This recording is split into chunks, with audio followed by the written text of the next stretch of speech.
everybody, how's it going?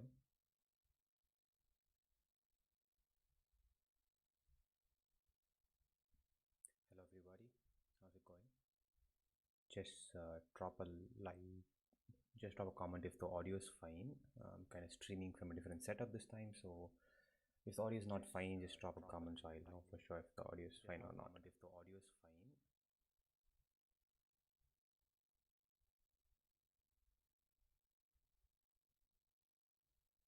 If it is not fine, so we can fix it ASAP.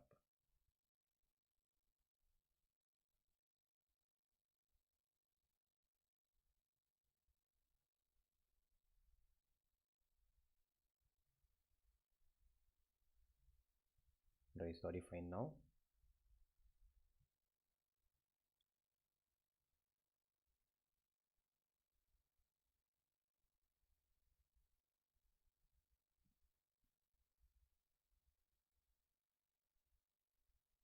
Alright, looks like everything is fine. Yeah.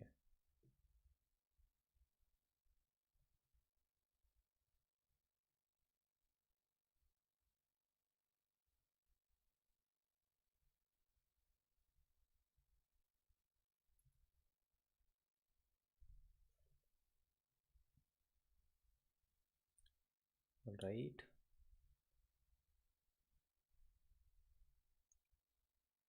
Right, so let's get started. I guess audio looks fine to me, and everything seems pretty normal. Hopefully this is fine enough, right? So yeah, got it. All right, so today we're going to be looking into Dart as a programming language. So we've been seeing about Flutter and how to build applications with Flutter all along. So I specifically wanted to schedule a session over the basics of Dart because a lot of you guys who were watching the Flutter videos and trying to learn Flutter specifically asked me like, how do I go in depth and build few more things. In order to do that, you definitely need a little bit of understanding of Dart, even though it's not compulsory that you need to know Dart to learn Flutter, because again, Flutter is a UI toolkit, and it's been built by Google. It's been backed up by Google as well. So there's a lot of potential here when you want to think about building something using Dart. Dart as a programming language has evolved over the last 10 plus years. It was initially built or started as a programming language to for the web, basically to take out JavaScript. But again, JavaScript as it is right now is very huge. It's actually used in millions and millions and millions of applications at this point of time. So we're going to be looking into Dart and how it has evolved into a very good programming language by itself, and also we're going to be learning a little bit of basics with programming as well. So we're going to be learning into the way basics of what is an variable, how do you create a function, on all of those sorts in this session. So I'm going to be starting from the basics. That's why it's called as introduction to programming language with introduction programming with Dart. So probably you guys can think of it as a way of understanding much more in the future. So we will have multiple sessions streamed. You guys can pick up wherever you want depending on the difficulty that you guys are interested in. So I'm going to be starting with understanding as to what or how easy or like how do you understand Dart itself. So let me move it here. Yeah, this should be fine. Got it. All right, so I'll have my chat to the left. I'm kind of streaming from a different setup at this point of time, so you guys might find that a few things are different here. I'll try to keep it as easy as possible, not too much, so we don't have to worry about few additional things. So anyway, let's move it here or move it here, which is easier. Right, this seems easier for me. I can also pick any questions that you guys have. All right, so we're going to be looking into the programming with Dart, like I've been saying, and interestingly, Dart was built as a mechanism or way to probably have as easy syntax as possible. So if you are having a little bit of understanding of Java, Python, or even if you have a little bit of understanding of JavaScript, or if you have learned using these languages, Dart is going to be like a piece of cake for you to pick up, because the whole intention behind Dart was to reduce the learning curve that is associated with learning any programming language. And so you will find that it has a lot of connections, or it has a lot of syntax being taken from these three main programming languages: Java, JavaScript, Python, and you also find C++ syntax as well here. So what you're going to do is, in the session, look into understanding what programming is itself, in the basics of programming. We're going to be learning, like I said, from the scratch, understand what is a variable, what is a function, and all of that. And on top of that, you're also going to be looking into probably learning a little bit more into how that applies with the Dart as a programming language. Right, let me, how do I go for the pen tool? I'm trying to find the pen on Windows.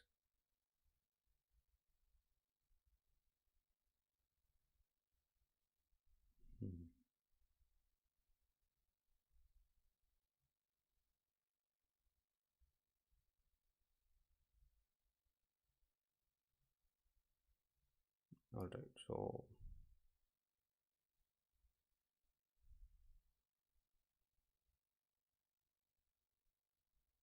all right, so even before we begin, you guys can drop any questions that you have, so we'll know for sure as to what we are trying to begin with, and if there are any questions, we can get started. Yeah, I think this is the one.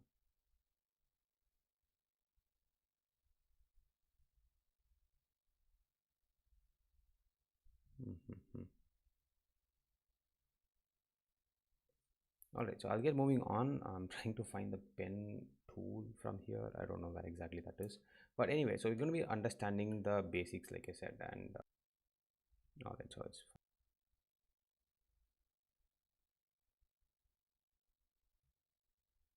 if there's any issues with the video, you just can let me know, because I do find that this kind of is dropping and going and dropping and going. So hopefully this is not going to be make much of change here. Right, so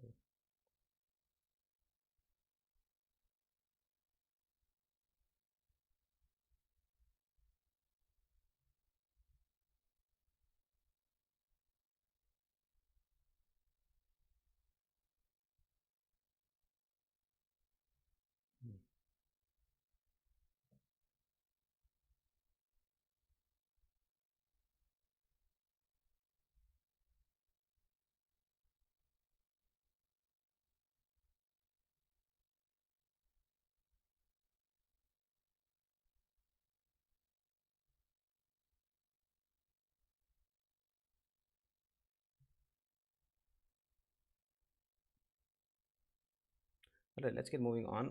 So primarily what we're going to look into is to begin with this understanding what exactly is declarative style of programming, and what exactly does Dart as a programming language give you. In particular, Dart as a programming language is going to give you the flexibility to write code without having to understand in particular like how the object was created. And if you see in multiple programming languages, right, including Java and Python, you cannot move with writing a programming, you cannot move the program without having to create something called as an object, where you have to specify what type of what is the type of the class, or what is the type of the type that you're going to be using. Is it going to be allowing only integers, or is it going to be allowing only string data, or is it also going to be only allowing float information? All of that is going to be required. But with the Dart as a programming language, you don't need to do any of that. It's going to be very simple declarative style. Even though you will be creating objects, you will still be doing all of that.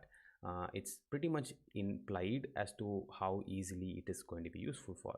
And most importantly, one thing that is very useful in Dart is that it's using something called just-in-time compilation. So let me quickly write that probably here. So what it does is that it's going to be using something called as just-in-time compilation, wherein you can easily pick up things. The compilation itself is going to be happening on the spot. So it says just-in-time compilation, right? It's going to be on the spot, and also most importantly, you will not find that there is much of a delay between what you're writing and how it is compiling. It is one of the good things with Dart, because this is also the same underlying compiler that is going to run for Flutter as well. If you see Flutter, when you're trying to build mobile applications, you find when you type applications, you build applications, and immediately as soon as you do something called as a hot reload, your application is built on the side. So you write your code, you just save it, it automatically builds the application on your application, on your mobile phone or on your emulator. So how it is happening is because of the use of something called as a just-in-time compilation. Just-in-time compilation makes it super easy. It's actually compiling as you write, so it's called as just-in-time compilation. And there's also another technique of compiler that is being specifically was written for Dart, was the ahead of time compilation. So what this does is that it's actually keeping track of all the objects that you're using, all the things that you're writing, and it predicts that this is what you're going to do, and I'm just going to compile everything ahead of time. So when you're hitting that run button or when you're trying to save it up, it is not taking any more time to finally go and write or build these things. So if you see with Java or Python, one day after you finish your code and only after you run the program does the compilation start. But with the ahead of time compilation, everything is happening as you write, and it's going to be very easy for us to build something, and the end of the when you just save, it's immediately able to give you the output. So that's what is two important things that is going to be very useful. It's called as AOT, and these are two technologies that were initially created to for the web initially. So if you see the history with respect to the application or the Dart itself, it was initially created to work with Chromebooks in particular. If you see the Google Chrome icon that you have, the application that you're running, especially the one that is right here, and if you see the Chromebooks, it's supposedly running on top of Android. What the applications or what the future of the entire programming language was supposed to do was to replace that. Instead of running it on Android, they wanted to run the entire thing with Dart. The language itself should have been in Dart, and that's what they had initially planned. But as it was, JavaScript took the world by storm. It kind of like was getting used. People were using it left and right, and a lot of things were built, and probably that's when they tried to scrap it off. But they have again taken it up, especially with respect to the Flutter becoming the popular toolkit in the last recent couple of years. A lot of people have started using Flutter for mobile application development. Started using for desktop development, and all of these things have made it clear that you definitely have something which is going to be useful for the entire application development. Right,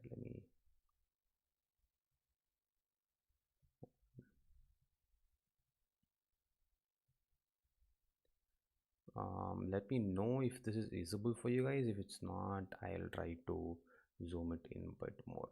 Yeah, this should be enough, I guess. All right, so this is what we have seen so far.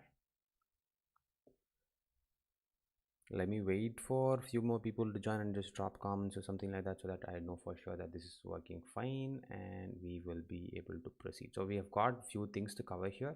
I've got a bunch of slides here to talk in depth about variables and things like that. I'm going to be writing code as well, so you guys can follow along with me, and it's going to be pretty easy for you guys to do.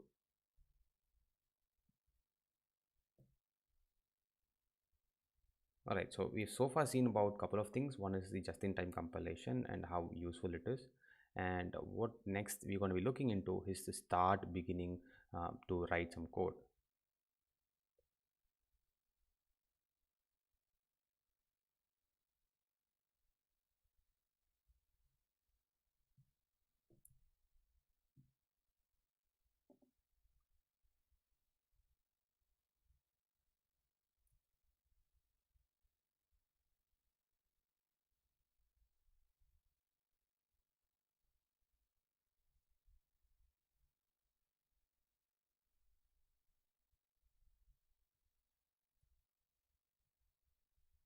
All right, so let's get moving on. We're going to be looking into the variables and understand how variables are created and how useful it is with Flutter, with Dart, because with Dart, the variable creation is pretty much straightforward. You will have a bunch of things. You need to follow some style guide for it. But even before that, let's understand what exactly is a variable. Now, let's say that you are trying to create an application. You want to create something that is going to be saying, hello, hi, how's it going? This is what you're trying to say. And how do you tell it to the application, or how do you write it to the application, right? Or how do you write it with respect to the the entire programming language. In order to do that, we are going to be looking into specifically something called as variables. Variables are just temporary storage. This is just going to store some data until you are pretty much done with using them. So variables are, you can think of them as a simple mechanism to store information. So what exactly you need to know with respect to variables is that you can name these variables. So let's say that I want to assign some data or give some data to myself. I want to say my name is Bharat. So what I will say is this person's name is actually going to be Bharat. So this is going to be the simplest syntax that you can think of, where you'll give the value to the left and the key to the left and the value to the right. So this is going to be separated by an equal to sign, and this is how the base variables are created. And this is true for any programming language. If you take Python, if you take Java, everything is going to be separated by this equal to sign. And what you're giving here is going to be called as the variable itself. And variables, as the word suggests, it's going to be changing, right? You can have multiple things. Let's say that suddenly you want to have something else like date of birth. I'll just say date of birth is equal to something like 0101 1995, something like this. So this is going to be the date of birth value. And as you can see here, you are able to give something. For example, the name is going to be a bunch of characters, right? It's going to be a bunch of characters, and the bunch of characters are specifically called as string values in any programming language. If you take, for example, Python, these are called as string values, and if you take C++, these are called as character array values. So you do not have to worry about all the dynamics around it. But for Dart in specific, you're going to be naming something which is going to be on the left, and the name is going to have some value on the right and can be of any type. When you say type, you're saying is it going to be an integer value. Now integers are going to be definite whole numbers, right? 0 1 2 3 4. All right, looks like everything is fine.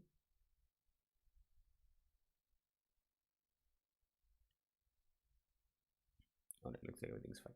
Anyway, so this is how you're going to be naming variables in particular with Dart.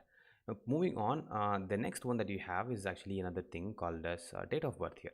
But if you see here, you're suddenly creating something with a slash and just trying to create it in the form of a date and time, right? You cannot directly do that in specific, because you can either have the base type of data, which is going to be either string, or you can specify it as an integer, or you can specify it as a floating point value, meaning it could be any integer, any decimal data. It's 1.5, 2.33, 3.66, and things like that.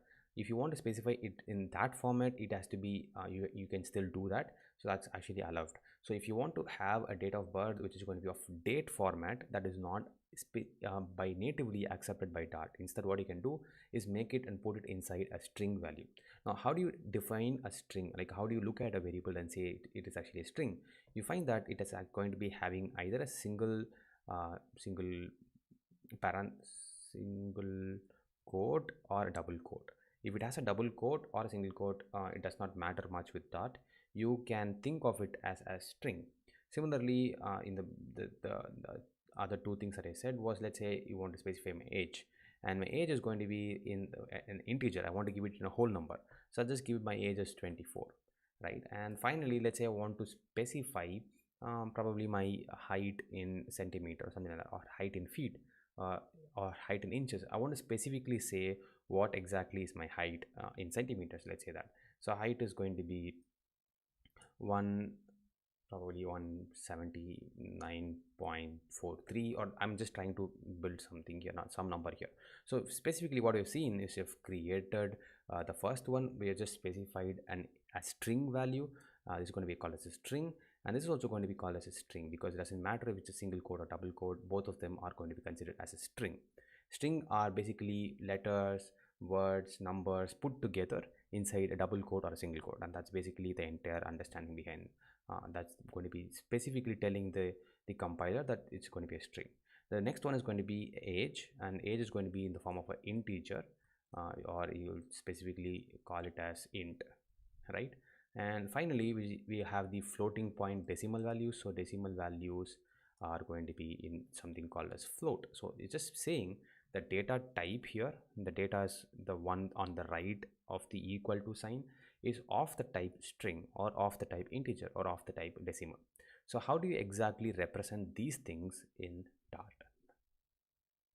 Right, so you can do anything. You can pretty much write your programming language, or you can write your entire program in any format that you want. But if you see any programming language, for example Python is a very kind of a strict when it comes to style guide. Style guides are supposed to be followed when it is required that you want to build a huge application or a huge program. When you want to do that, you want to stick as much as you can to the style guide that is being presented by the programming language creator. So with respect to the Dart style guide, it just says that you just have to have it in only 3 formats that is going to be available.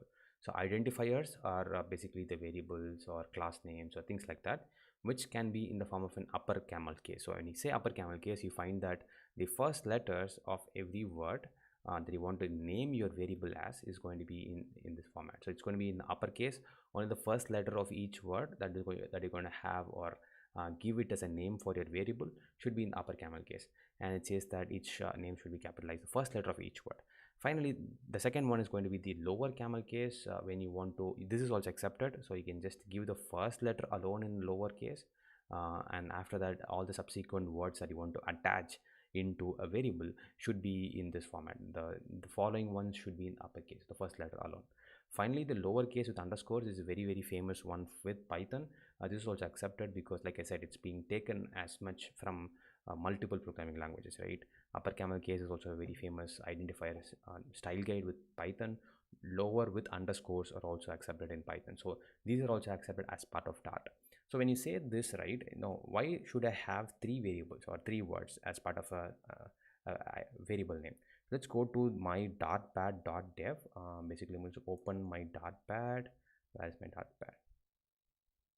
Yeah, I'll open my dartpad up, and this is going to be basically the link that you need to use to open up and start writing code.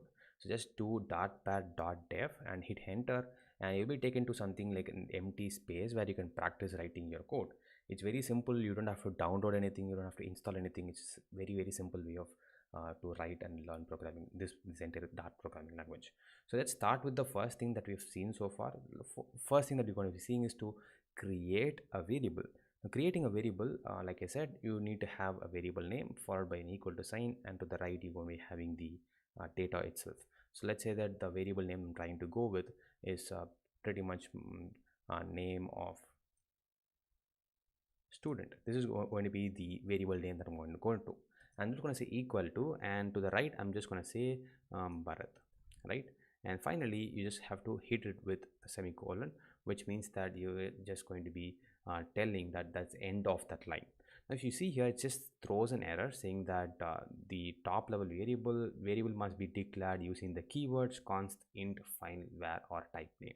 So what exactly this means is that if you are going to be creating a variable, you need to be giving it you need to tell the compiler that it's actually a variable. So just include the var to the start, and you say var, you're just telling that whatever is following that is going to be a variable. So you can have multiple variables created this way. So just say var, and I'll say dob of student, and it's going to be 01 1995, followed by that a semicolon. So if you see here, it's very clear. So what we are doing is we are following the upper camel case style guide. We're just sticking to that, and we're also going to be using, so this is the way that you separate your words as well. So you can just directly say or call it as name itself here, but after some time, if you're writing a very big program, you'll find that most of the time you cannot just stick to one word variables. So one word variables are when you just say name alone. If you say just name alone, it's going to be pretty much like a simple variable itself. But as you type and go and build your entire program out, you'll find that it's going to be pretty much difficult to name every variable uniquely. So it's going to be creating a problem for that. So just say name of student. So pretty much I'm specifying that it's going to be representing something of a student, right? Similarly, you also have date of birth of a student. Now this is one technique of creating variables. Let's say that you want to now specify what is the type of the data that the variable is going to hold. Now this is actually a very restrictive type or restrictive way of creating variables, which is pretty much what you see in Java But with respect to the Dart, it's not like mandatory to always specify the type of the variable. So let's say that I want to create a variable of type string, or let's say I want to create a variable of type integer. So I'll just say int, and I'll just give it a name. I'll just say age of student, and I'll just give the value to this. I just say 24. And if you see that this is also accepted, right? So this, you find that there's going to be two different ways of creating variables. One is just specifying var, which is going to be saying that I don't really know the type of the variable, so the compiler, being the compiler, you assume what is going to be the type of the variable. So the compiler is smart enough to know if it is going to be within a double quotes, it should be a string, and it will just assign it to a string component. And similarly with respect to the, this is also a string, right? Let's say I want to create something respect to the floating point values or the decimal values. I'll just say, for example, height of student, and I just type the value as 179.54, something like this. And if you see, this is also accepted, right? And this var is also accepted. And if you change this to, let's say you want to give it a decimal, right, you need to specify what is the type. And if you want to have a decimal, you need to say float. The float int var.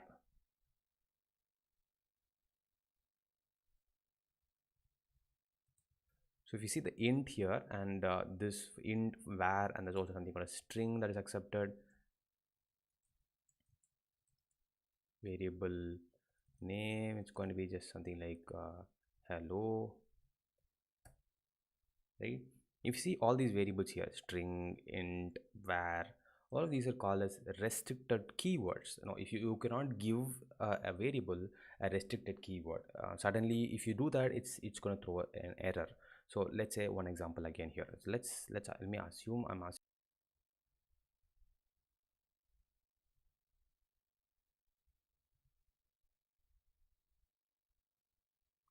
Alright, so just zoomed in a bit more, and I'm hoping that this is actually a little bit easy for you guys to follow.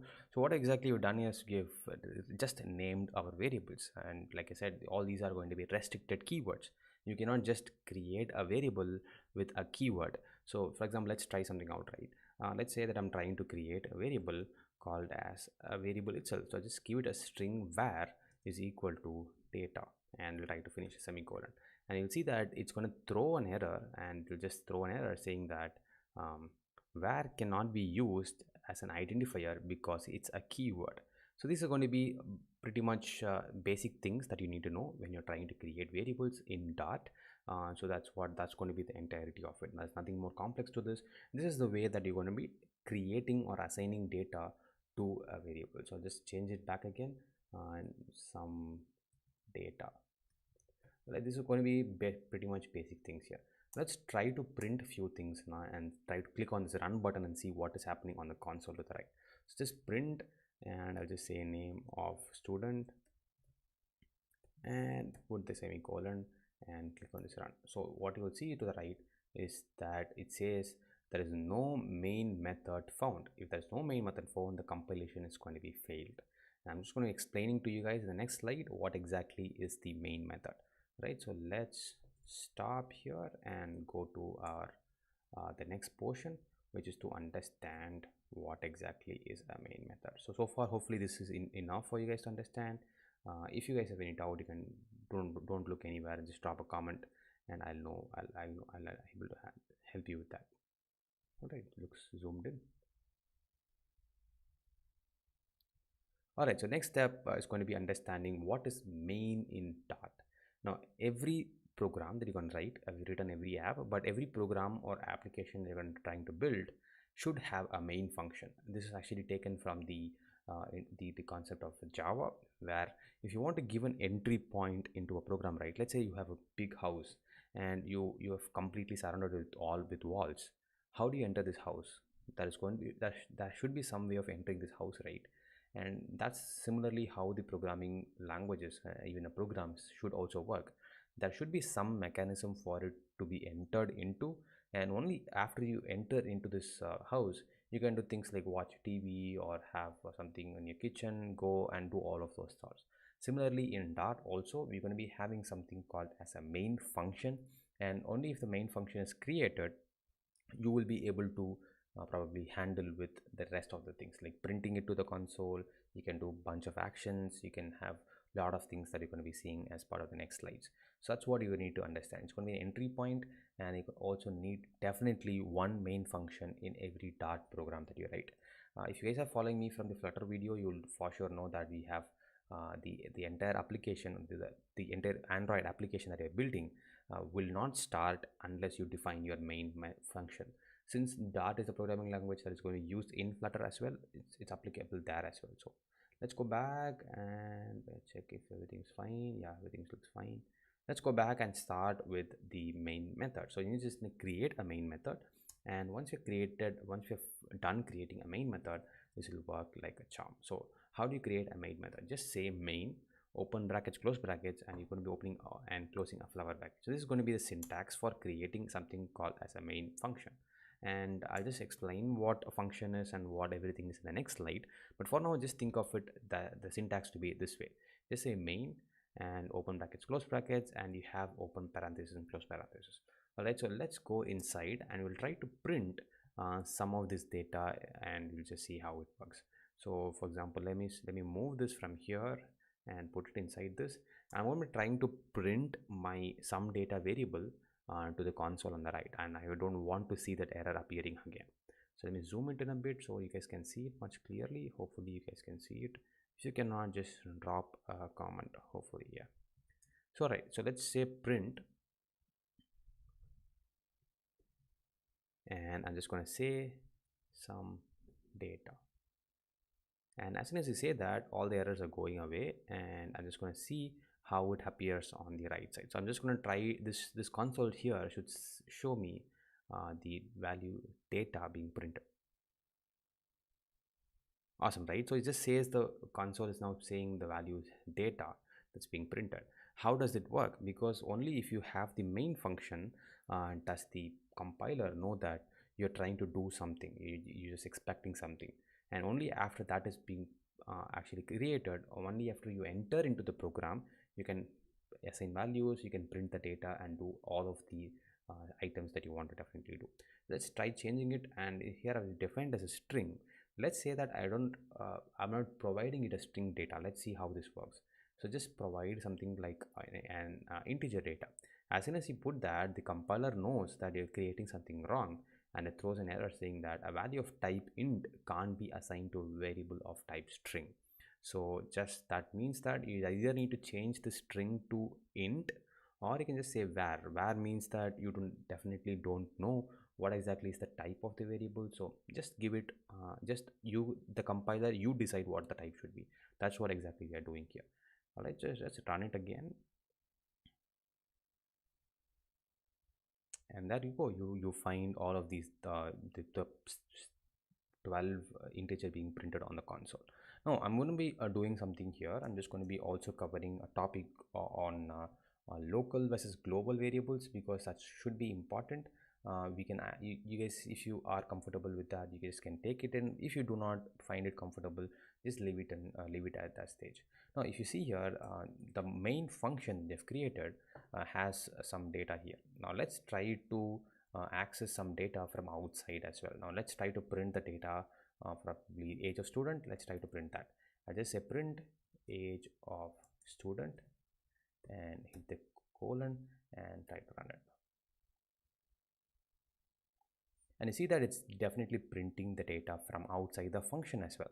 So what exactly you need to know is that if there is going to be some variables that are going to be defined outside the main function block, that is right here, this is going to be the main function block, in which there are going to be some variables defined outside it. It's going to be applicable for everybody to use. You could have multiple functions being created. Let's think of this this way. You are in a huge flat, about 60-70 houses in this community flat, and you have a common playground, right? And that's what this common the variables or the global variables are there for as well. If you're inside the flat, you will have access to things inside your home only, and this is similar to that. If you have inside a function, in this example a main function, you have access to variables that are created inside only, which is also true. And if you have created some variables outside the main function block, that is going to be these variables, you can still access them.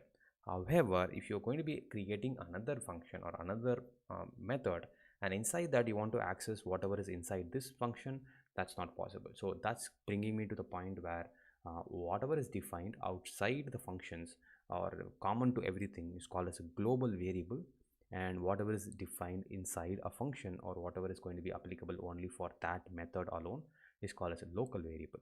And these local and global variables are very, very important. Most of the times we just assume that a variable is accessible outside its parameters, and you try to access it and throws errors, and it's going to be big problem. So just a simple note on the use of global variables and the local variables. All right, so let's move on. We've created a main function. We successfully entered the application itself, or entered the Dart program itself. And the next up, we're going to be understanding what exactly is a function. Functions in Dart are pretty much just a mechanism to containerize something. Now, like I said, think of a function basically as a flat and a house. You have, for example, say that you have a kitchen in your house. You have one bedroom, you have two bedrooms, there are restrooms available, there's a common area available, and there's hall and things like that. So what you're trying to do is to containerize every action that you want to do. You will not go inside your kitchen and sleep there, right? That's not true. Similarly, you will not go into your restroom and you will not eat your lunch or breakfast there. So you want to have specific places to do specific actions. Similarly, the functions are giving us the ability to do that. That's true for every programming language. If you're trying to learn Dart only from this, I would say that this is actually a basics to all programming language itself. So this is going to be the basics for any programming language. If you have a function, the functions are there to just modularize the entire program that you're trying to write.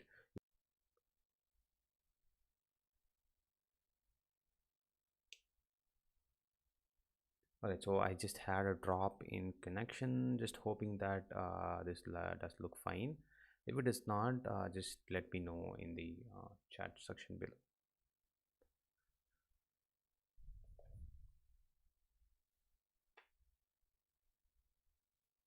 Alright, so that's what functions are there for. So it's just going to be now writing a function, and we're just going to see for ourselves how this entire thing is shaping up. This is going to be very, very important. Alright, so the second point that I've written here is to say specify the type of each function's argument and return value. Now this seems like a bit too much to understand, right? Let's see what I'm exactly saying from here is I'm just saying specify the type of each function's arguments and return value. What exactly does this mean? Like, what does a function argument mean? What does a function's return value mean? Like, what exactly am I talking about here? So what exactly I'm saying here is that you're just going to be saying, I'll try to write it as a function itself and show you guys how this works. Right. So what I'm trying to say from this is that in order to specify a function, you need to tell what the function's role is. Now a function will have a return value. The function can return something, or it can choose to not return anything. Similarly, a function can accept some data and choose to not accept data as well. So both of these are fine. So that's exactly what I'm trying to say with respect to functions arguments, where you're trying to accept some data, and a function's return value, we're trying to return something back. Now if you take example with any programming language, if you see for example Dart in this example, the main function that you've created is basically saying that it's not going to return anything. If you just don't specify anything before the function name, which is going to be this one here, you're just telling that I'm just going to be returning nothing. And after the function name is used, that is actually open and close brackets present, right? And if you don't have any data being passed inside this, that means that it's not going to accept any data as well. So the main or the most important method for Dart is going to be the main function, main method, wherein if you do not define a main method, the entire program is not going to run.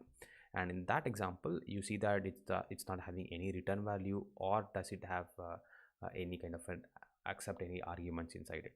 So I'll try to write few examples here so that you guys can know what is possible and what is not possible with Dart's function creation. So let's create another method. Let's say I want to create, or I'm trying to create the hall of the house, and I'm just going to say open and close brackets and open and close flower parentheses. So if you do that, this is how you define a function. So just say function 1. So just can comment things for better reading purpose, so just have commented it as function 1. Now we see that the function 1 has just the name of the function alone, which is pretty much accepted. Hello Priyanshu, how's it going? Am I reading your name right? If I'm just drop a comment. I'm currently mixing setups and things like that, so I don't have really a monitor to view all your chat. Anyway, let's get moving on. Hopefully this is zoomed in for you guys to see. So what I've done is to create a function 1 and just given it a name. I'm just telling that the name of the function is going to be hall of the house. Now this is actually having nothing in between or before or after. So if you want to say that whoever is calling this function or whoever is trying to enter into this function, they specifically need to probably understand what is going to be returned back to them. So I'm just going to try to enter into a house. I will at some point exit that house, right? I cannot always stay inside that house. So any programming language, any function that you create excuse me guys, sorry about that. Anyway, so any house that you enter, you're going to exit it at some point in time. You can probably say I'm in quarantine for 5 days, I'm in quarantine for 10 days, I'm in quarantine for 1 month. But even after all this quarantine, you're just going to exit the house at some point in the future. So that's what the functions are also expecting. The functions are expecting what is it that you're taking when you're entering the house and what is it that you're taking when you're exiting the house. So whatever you're taking when you're exiting the house is going to be defined as a return value, which is going to be specified before the name of the function. So you can say either the function's return value is going to be type is going to be integer, or you can say it's going to be a string, or you can just say that it's just going to be a var, meaning that you don't know what exactly it's going to return, but it's going to return something. So integer, string, those are the two things, those are things that you can give. And if you don't give anything, it means that it's not going to return anything. So you just have to call it and just move on. That's what it's used for. So it's created the first function, it's going to be called as function 1. Let me create another function example as well for you guys. So I'll just call it as function 2, and I'm just going to call it as the kitchen of the house. And I'm just going to now specify something called as an argument that's going to be useful for creating functions. Specific to how you talked about return values, you can also take some values inside the function as well. In order to take some value inside the function, you need to put it as part of something called as argument. Now argument, or the signature that you find in most of the programming languages, is similar to this as well. So you just again tell the type of the variable. So I'm just going to say string name, and you can just separate it with a comma and give multiple variables as well. I'm just going to say string name, I'm just going to say integer age, and finally I'm just going to say some data with respect to message, right? These are the three things that I'm expecting to be taken when I'm entering this function. Now I just can now just print all these data here. So just say print name, print age, and I just say print message. Now I can print all these three things successfully as soon as I enter into this function as well. So basically what I'm doing is I'm taking some data when I'm entering into the function, and I'm returning with nothing. Basically I'm just going to drop it and it's going to come out. And let's say that suddenly I've had a change of mind, I just want to now create another function which is going to be accepting data at the same time returning data as well. So just create something called function 3, and I'm just going to now return an integer, or we can even return something called as a boolean. Booleans are basically for returning either true or false data only, just going to be binary data. But for now let's move on with integer only. So just say integer, I'm just going to say bedroom of the house. This is going to be the method name.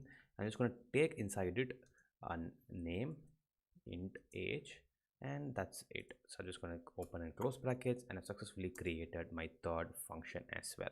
I can print the data from name, I can say print, I can say age, and that's it, right? But if you see here, as soon as you define a return type, it's still throwing some error on the compiler side. If you go to the compiler side, it says that the body might complete normally, causing null to be returned, but the return type is a potentially non-nullable type. So kind of confusing with this error message, right? But what exactly it's saying that if you've defined a return type, you should definitely return something. You just cannot return a null value or a void value. So what I'm going to do is to return probably some data like probably 44, because 44 is considered as an integer, right? If I try to return something like 44.5, it will immediately throw an error saying that the return type should only be integer. It should not be a double.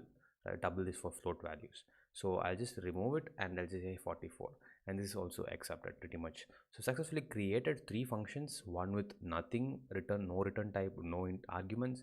The second is with only arguments and null as a return type, and the third is actually going to return an integer value, and it's going to take two variables. So one is going to be a string and another is going to be an integer.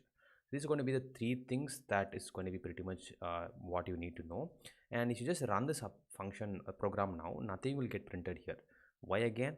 Because you don't have any kind of communication between the void main function, which is going to be the main method to start the programming language, and the other functions that you have created. So how do you now invoke a function? You've created a function successfully, great, you have modularized everything, but I want to now call these functions, right? I want to now enter into the house, enter into each room of this house. So what I'll do is just go into the main function and I just try to call these functions. So first thing is going to be kitchen of the house and try to finish.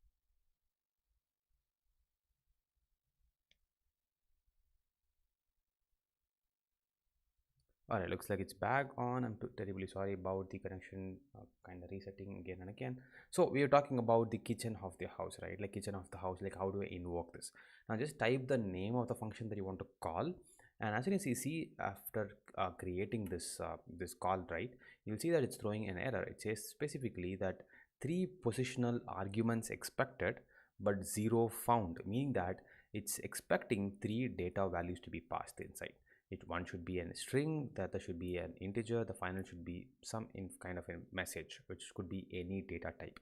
So I'm just going to potentially go in and say kitchen of the house is going to be the first thing that I'm going to pass on to this is actually called as my name itself. So my name is Bharat, so I just can say Bharat as my first positional argument. Followed by that, I'm going to type my age, which is going to be 24, and some message, right? Successful. This is going to be my message. So this, if you do that, as soon as you do that, it's basically saying enter into this function with these 3 values as the data. This is going to be just passing the arguments or the values to the arguments, and that's how you're entering into the function. So this is going to be a mechanism, or this is how you call a function. Now functions are created here separately and the functions should be called. If you don't call a function, nothing inside it will get executed. So we have one more thing to also be written. The next one is going to be the bedroom of the house, and if you see how the bedroom of the house works, it takes 2 arguments, right? One is the name and the next is the age. So just say name, which is going to be Bharat, and the next one is going to be the age, which is going to be 24, and finish with a semicolon. And if you see here, it still throws an error. We successfully passed the data, but I say the bedroom. Okay, bedroom of the house. Alright, it's accepting this, but only we know that it's actually going to be also returning some data. Now how do you catch a data that is being returned from another module or another function? You just again assign it back to a variable. You just say where return value is equal to, and just falling back to this technique of assigning data right here. So just saying where some data is equal to 12, and similarly that's what is also going to be happening here. So just that local value of variable is not used. So let's try to print this right here. I'll just say the data from the bedroom of the house is equal to, I can just say plus, I'll just say return value colon, right? So basically saying whatever is inside the main function is only going to get executed, that we for sure know. But what I've done is we've kind of modularized everything, subdivided it into functions, and now we are effectively calling it from our main function. This is going to be like the basics of Dart, basics of programming language itself. Let's try to can't be assigned to a parameter, right? So it says that variable type of string cannot be assigned to a parameter of type integer. You just can't say plus right here. So what you need, instead you need to do is to just say dot to string. So basically converting the integer to a string so that it can be additionally appended right here. So just can say plus plus plus plus and things like that. So you just try to run this function and we'll see for sure how this entire thing pans out. Alright, so we've got a lot of things that is getting printed. So we'll just go through it one by one. The first thing we're trying to print is the sum data, which is going to be the 12 on the right. The age of the student from outside, which we talked about as the global variable, that's also going to be printed on the right. Followed by that, we're just now entering into the kitchen of the house, or the method called the kitchen of the house. And inside that, I'm trying to print the name, the age, and the message. And all these three things are successfully getting printed as well. Followed by that, we're just trying to call the bedroom of the house. So first the bedroom of the house method gets executed, so that goes in, and inside that we're printing the name and the age. That is successfully getting printed.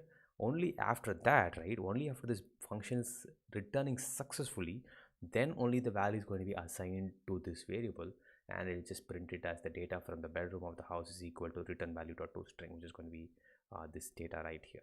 So all of these things that you've seen here is how the entire application or the entire programming language of Dart works.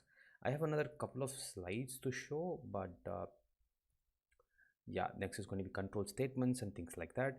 I'll go for the recap right now because I'm just going to be like covering all of these additional stuff in the upcoming video streams.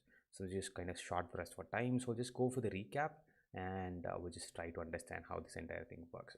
So first point is, why use Dart over Java and Python? This is a question that I asked myself when I was trying to learn Flutter and trying to learn Dart. One of the important things that you need to know is to probably learn multiple languages. Like, it's not like you need to be stuck with one programming language. Yes, you can be a master of one or a master of none, but again, you trying to understand how multiple programming languages are working at given point of time. At present, Python and Java are like the king of the world. Like, it's being used in almost every specific, if you take any kind of field, probably true, every place this is going to be used. However, Dart was specifically created, has been modified right now to act as a programming language for the mobile as well as for the web. So in the future, maybe you will find that there's going to be a lot of adoption for it, and you'll find that people are actually going to be using Dart. So that's one reason why I would say that you need to also learn a little bit of Dart as well, because it's a very simple to write programming language. If you're coming from say Java or Python, it's going to be easy to pick up as well. And one thing that is very different in Dart compared to Python or Java is the compiler. The compiler was specifically built to be optimized for both web as well as for mobile. It's one of the um, few languages that has one of the top of the art, the state of the art compiler being built. There's this amazing video on the YouTube channel, on the YouTube, where the creator of the Dart's compiler, right, he would have talked in depth about how the compiler was built, and what are the different things that they try to do as part of building this entire Dart's compiler, which we saw in the initial stage is called as just-in-time compilation and the ahead-of-time compilation. So what exactly does the just-in-time compilation do? Like, how exactly it's trying to compile the code that you're writing and trying to understand it. All of this is actually kind of new with respect to Dart, which is not available with Python or Java. So that's, I would say, is one of the reasons why one of the things that is completely different with Dart as a programming language. And that's pretty much what I wanted to cover as part of this session. So let's see how many of you guys are still alive, still alive, still alive, still alive. Anyway, all right, let's figure out. Let's go and check how many of you guys are live right now.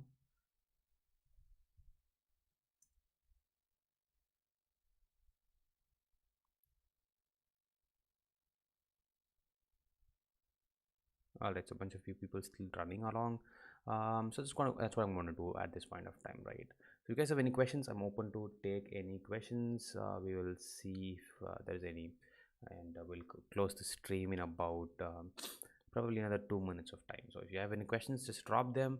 And that's what I want to cover as part of the basics of Dart. Now I still have two more slides which I'll cover as part of the upcoming streams, and we'll be learning a little bit in depth as well in the couple of more streams that are going to be happening in this week itself. So just follow me along there and you'll find it very, very useful for sure.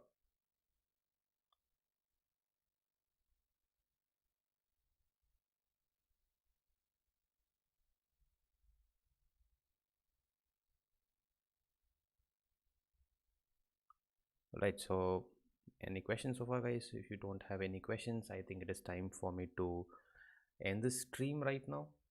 So we'll be learning, like I said, more of Dart in the upcoming video stream. So hoping to see you guys all there. I'll be taking a break now. So in case you guys are looking or trying to learn something on the on with respect to programming languages and things like that, there is another parallel session that is going to be running on my Unacademy platform as well. You can just find my educator profile there, and I'm just going to be talking bunch of things around programming, and you're going to be building stuff from scratch, just not about programming alone. You're going to be trying to build things from scratch. You're going to become a programmer, a software developer, right? That's what you're trying to build, become. So you can follow me in Unacademy platform. Just use my referral code, which is codermonk. This is not actually a referral code, just an activation code to access free content. There's a bunch of hundreds and hundreds of hours of free content running on the platform. So definitely click on it and make use of it, and you will find it definitely very, very useful. So check me out on that platform as well, and check me out on my YouTube channel, which is codermonk again.